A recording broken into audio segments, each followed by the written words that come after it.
నమస్తే అండి. శివాయ గురవే నమః. శ్రీమాత్రే నమః. ఈరోజు మనం ఒక అమ్మవారి ఆలయం గురించి తెలుసుకుందాం. చాలా విశిష్టత కలిగినటువంటి, ఎక్కడా విననటువంటి ఆలయం అండి ఇది. భీమవరానికి దగ్గరలో మందపాక అనేటటువంటి ఒక గ్రామం ఉంది. అక్కడ ఎల్లారమ్మ అనేటటువంటి అమ్మవారి ఆలయం ఉందండి. మనకి పీఠాధిపతులు ఉంటారండి. చంద్రశేఖర పరమాచార్య స్వామీజీ వారు ఒకసారి ఆ పక్కన ఉన్నటువంటి తణుకు అనే గ్రామానికి వేంచేశారండి.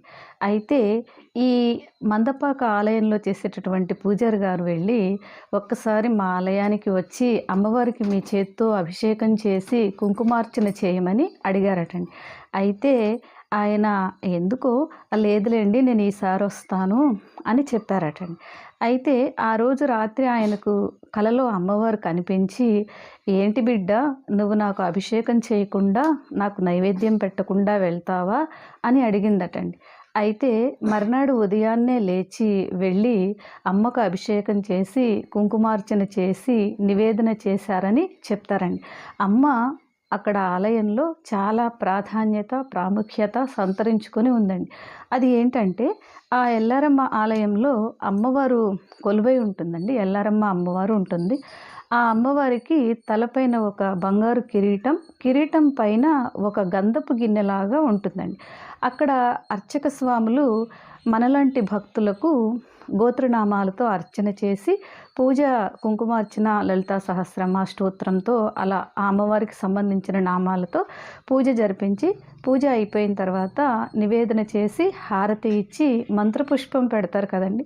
సహజంగా మంత్రపుష్పం అంటేనే, మనం మంత్రపుష్పం తీసుకున్నప్పుడు మన మనసులోని కోరికను అమ్మ నెరవేరుస్తుందని అంటే పూజారి గారు మొదట మనకు పుష్పాలు ఇచ్చినప్పుడు మళ్ళీ తర్వాత తీసుకొని అమ్మవారి పాదాల దగ్గర వేసి మన గోత్రనామాలను చెప్తారండి. ఎక్కడైనా జరిగే పద్ధతి అది. కానీ అక్కడ అందరికీ మంత్రపుష్పం ఇచ్చిన తర్వాత ఆ పువ్వులన్నీ తీసుకొని ఆ పూజారి గారు అమ్మవారి కిరీటం పైన ఉన్నటువంటి గంధపు గిన్నెలో వేస్తారండి. చాలా భక్తి శ్రద్ధలతో అర్చకులు పూజ చేస్తారు. భక్తులు కూడా ఎంతో విశ్వాసంతో భక్తితో ఉండాలండి. అంటే అక్కడ ఆ పూలు వేసినప్పుడు తప్పకుండా మంత్రపుష్పం అయిపోగానే ఆ పూలన్నీ వేసి పూజారి గారు నిలబడి ఉంటారటండి. వెంటనే ఆ గంధపు గిన్నెలోని పువ్వులన్నీ అమ్మవారి పాదాల మీద వాటంతట అవే పడిపోతాయంటండి. ఇది చాలా అద్భుతమైనటువంటి అమ్మ సత్యానికి నిదర్శనమైనటువంటి విషయం.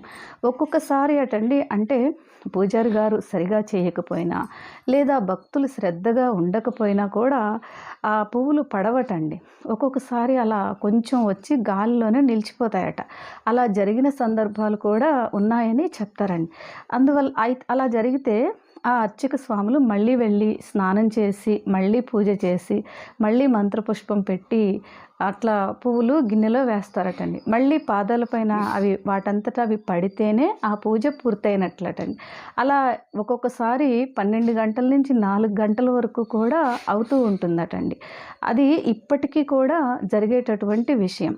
అంటే అమ్మ ఆ పూజను బాగా ఆస్వాదిస్తేనే అది పువ్వులు పడతాయని నమ్మకం అండి.